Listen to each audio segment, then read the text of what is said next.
पूजन किया है कृषि इंटर कॉलेज का, कितना फायदा मिलेगा जनता को? इस समय हम स्वर्गीय विधायक लल्ला भैया के गांव में हैं।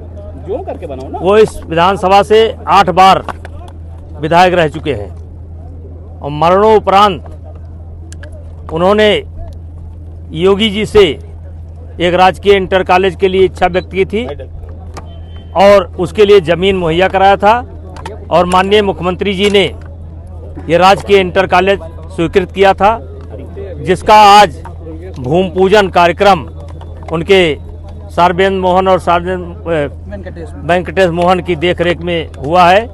क्योंकि लगभग 10-15 किलोमीटर रेडियस में यहाँ पर कोई इंटर कॉलेज नहीं है, तो लड़के तो पढ़ने के लिए थोड़ा बाहर चले जाते हैं, लेकिन लड़कियों के लिए बड़ी दिक्कत थी और इस विद्यालय से इस इलाके का बड़ा डेवलपमेंट होने वाला है। नेताजी अखिलेश यादव ने कहा है कि अब सांड राज का अंत हो जाना चाहिए, यानी 2 लोगों की मौत हुई थी सांड से अलीगढ़ में, तो उस पर उन्होंने अपनी प्रतिक्रिया दी कि सांड राज का अंत होना चाहिए। क्या कहना चाहेंगे आप?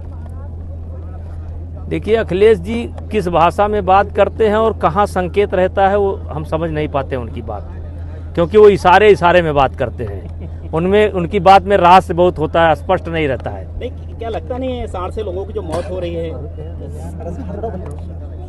इस पर मैं कुछ नहीं कहना चाहता। अच्छा सांसद, जिस तरीके से आजम खां को सुरक्षा मिली, वो कह रहे हैं हम तो मुर्गी चोर बकरी चोर, हमको सुरक्षा की इतनी जरूरत नहीं थी, सुरक्षा दे दी सरकार ने। अब ये सरकार ने आवश्यकता महसूस किया होगा कि कहीं उनके साथ कोई घटना घट जाए, कोई षड्यंत्र कर दें, उल्टा सरकार के ऊपर आरोप आ जाए, तो अब ये सरकार बता सकती है। कोई ना कोई रिपोर्ट जरूर रही होगी, तभी सुरक्षा मिली होगी। ओम प्रकाश राजभर ने कहा कि बिहार में हम सब प्रत्याशी उतारेंगे क्योंकि एनडीए ने हमें धोखा दिया बिहार में। ये हमारा विषय नहीं है।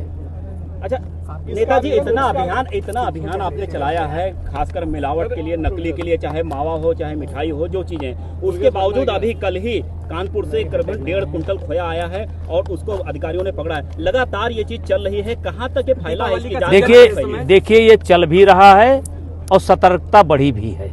ऐसा नहीं है कि अभियान सफल नहीं है। अब आप जाइए, लोग खाने पीने में सावधानी बरत रहे हैं, लेकिन इतनी बड़ी जनसंख्या है इस देश की। मैं तो ये कहता हूं कि जिस दिन केवल असली दूध पर निर्भर हो जाएंगे तो हमारे देश में उतना ही दूध है, 1 चम्मच और 2 चम्मच एक आदमी के हिस्से में आ सकता है। नेताजी, क्या ये कार्यक्रम एक बड़ा संदेश है कर्नालगंज विधानसभा के लिए? अब आप भी अखिलेश की तरह बात कर रहे हैं। जैसे अभी पूजन में आए त्योहार आते हैं तभी, जब त्योहार आते हैं तभी ये छापेमारी करते हैं, असली नकली का खोज करते हैं, इससे पहले क्यों नहीं करते हैं? नहीं, मैंने तो इन्फॉर्मेशन दिया बाकायदा कि फला जगह नकली घी बनता है। उन्होंने छापा मारने के पहले उनको सतर्क कर दिया कि हम आने वाले हैं। इसके मतलब पैसा ले रहे हैं। मिलावटखोरों का मुखिया कौन है? अब जो है, अब एक मुखिया नहीं है, अब सब मुखिया है। आम लोगों से क्या अपील करेंगे दीपावली पर्व में, किस तरीके से अपने घर का चीज खाएं और मिठाई खाने की जगह गुड़ खाएं। दूध इतना पैदा नहीं। हरियाणा जो कि कुश्ती के नाम पर जाना माना जाता था, अब वहाँ विश्व स्तरीय एक क्रिकेट स्टेडियम का बनने जा रहा है। क्या लगता है, क्या कहेंगे? देखिए, खेल के मामले में हरियाणा बड़ा जागरूक है और ये केवल वहीं नहीं बनने जा रहा है, गोरखपुर में भी बनने जा रहा है। अच्छा, जिस तरीके से नेताजी वहाँ एक आईपीएस ने सुसाइड किया, बाद में अब जांच अधिकारी ने सुसाइड कर लिया है, किस तरीके से? ये संजोग है, ये जांच अधिकारी का सुसाइड करना एक संजोग है। बिहार चुनाव को लेकर किस तरीके से बिहार में भाजपा नीतीश गठबंधन की सरकार बन रही है। यहाँ पर किस तरीके से जांच की मांग करेंगे? लगातार हम क्या मांग करें यार, उनकी पत्नी मांग करें, हम क्या करें?